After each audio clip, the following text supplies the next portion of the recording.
আজ আপনাদের উলট পুরাণের কথা বলবো। এও কিভাবে সম্ভব? হ্যাঁ, তবে হলো তো বটে। নন্দীগ্রামে ব্যাপক জয় বিজেপি এবং একেবারে ধুয়ে মুছে সাফ টিএমসি। নন্দীগ্রামে ব্যাপক জয়, কিন্তু কিভাবে হলো, কেন হলো, এই সমস্তকে পেছনে ফেলে দুই দল দুই দিকের যে দিক ইতিমধ্যে তুলে ধরেছে, তাতে ভাবতে বাধ্য হবেন আপনিও।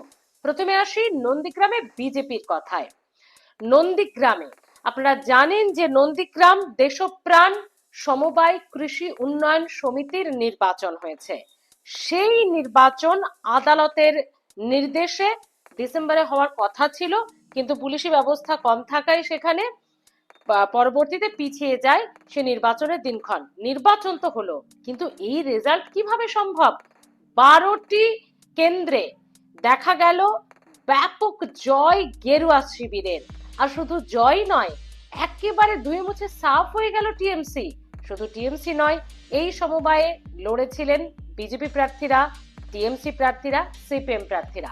12টি আসনে 12টির 12টিতেই জয়লাভ করেছে বিজেপি, এবং সিপিএম ও টিএমসি একেবারে শূন্য হাতে তাদেরকে ফিরতে হয়েছে। বিজেপি নেতারা তো এই জয়ের ফলে ব্যাপক খুশি। তারা বলছেন এটা তো জানারই কথা ছিল, এবং তারা এও বলছেন যে তৃণমূল এতদিন মানুষকে নাটক করে ভুল বুঝিয়েছে, মানুষের সেই ভুল ভ্রান্তি ভেঙে গেছে। এই জয় মানুষের জন্যই হয়েছে।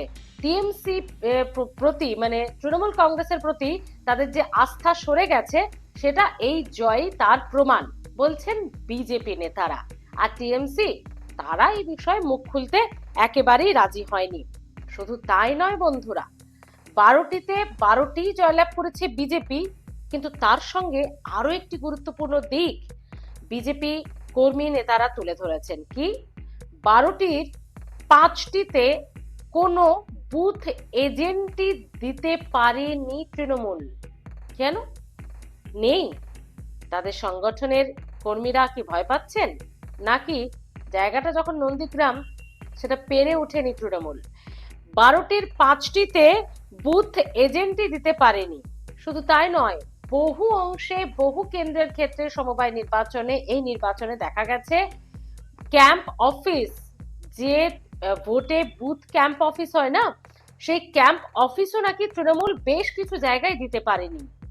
এর ঠিক কি কারণ আমাদের জানা নেই, কিন্তু এরই পাশাপাশি একটা প্রশ্ন তো উঠছে।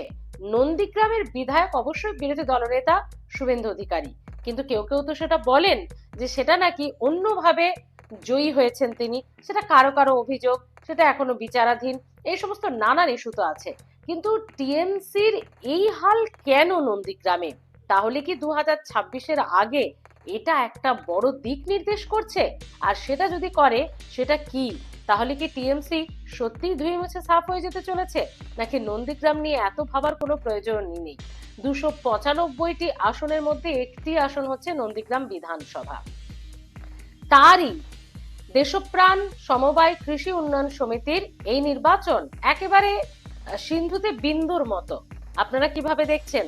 দাঁড়ান দাঁড়ান, এখনই কমেন্ট করার সময় আসেনি, আরো কিছুটা বলা বাকি আছে। পিকচার আভি বাকি হ্যাঁ দোস্ত।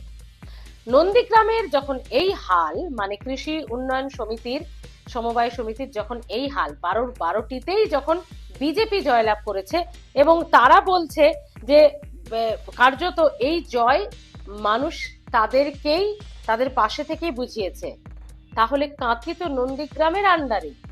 কাঁথি যশোবিশা সমবায় কৃষি উন্নয়ন সমিতি, তার এই অবস্থা কেন?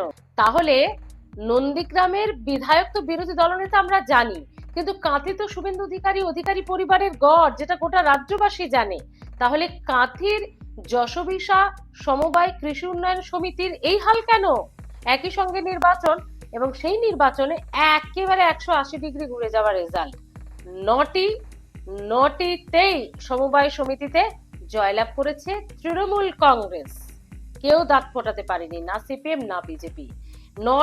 নটিতেই জয়লাভ করেছে তৃণমূল কংগ্রেস, এবং বাজি ফাটিয়ে সবুজ আবির খেলে জয় জয়কার হয়েছে তৃণমূল কংগ্রেসের, এমনটাই তৃণমূল কংগ্রেস কর্মীরা তারা জানিয়েছেন। এবং তারা এও বলেছেন 2021-এর পরে যতগুলো নির্বাচন উপনির্বাচন আরো যে সমস্ত নির্বাচন হয়েছে তাতে সবেতেই তৃণমূলের জয় জয়কার, সবুজ সুনামি, ধুয়ে মুছে সাফ হয়ে যাচ্ছে বিজেপি। এবং এটাই নাকি 2026-এর ইঙ্গিত। কাঁথি জয়লাভ করে নাকি তৃণমূল বুঝিয়ে দিয়েছে 2026-এ আসলে কি হতে চলেছে। কাঁথির ক্ষেত্রে কাঁথি সমবায়ের এই যশোবিশা কেন্দ্রের সমবায় সমিতির যে নির্বাচন, তাতে অবশ্য বিজেপি নেতারা মুখ খুলেছেন। তারা স্থানীয় নেতারা কি বলছেন, ভোটই তো হতে দেয়নি, ঠিক মতো প্রার্থী তো দাঁড় করাতে দেয়নি, ফ্রেশ অ্যান্ড ফেয়ার অবাধ ইলেকশন, অবাধ নির্বাচন হয়নি। যদি হতো তাহলে তৃণমূল বুঝে যেত বিজেপির সঙ্গে মানুষ কতটা আছে না নেই। তাই যেহেতু নির্বাচনই হতে দেয়নি, তাই এই ফলাফল নিয়ে আমরা ভাবছি না। আমরা 2026-এ কি করব সেটা আমরা জানি। তো বন্ধুরা, এখন যে জায়গাটা আপনাদের সামনে রাখার চেষ্টা করব, নন্দীগ্রাম বিজেপির বিধায়ক কে শুভেন্দু অধিকারী, সেখানে দেশপ্রাণ কৃষি সমবায় উন্নয়ন সমিতির নির্বাচনে 12টিতে 12টি জয় বিজেপির, খুব ভালো কথা। কিন্তু কাঁথিতে এই অবস্থা কেন? তাহলে কি 2026-এর এটা একটা অন্যরকম ইঙ্গিত বলা যেতে পারে? বিজেপি কি শুধু নন্দীগ্রামেই আটকে থাকবে? মানে সিট মানে কি শুধু নন্দীগ্রাম, জয় মানে কি শুধু নন্দীগ্রাম, নাকি কাঁথি বুঝিয়ে দিয়েছে তারা বিজেপির সঙ্গে নেই, তৃণমূল কংগ্রেসই আসছে 2026-এ নির্বাচনে রাজ্যে? আপনারা কিভাবে দেখছেন অবশ্যই জানাবেন, আপনাদের কমেন্টের আশায় থাকলাম। যদিও এটা সমবায় নির্বাচন, কিন্তু কোথাও কি এটা কোনো ইঙ্গিত হতে পারে? আমি ঠিক ভুল যাই হই না কেন, আপনারা অবশ্যই আপনাদের সুচিন্তিত মতামত জানাবেন। আপনাদের কমেন্ট দেখার অপেক্ষায় থাকলাম। ভালো থাকবেন।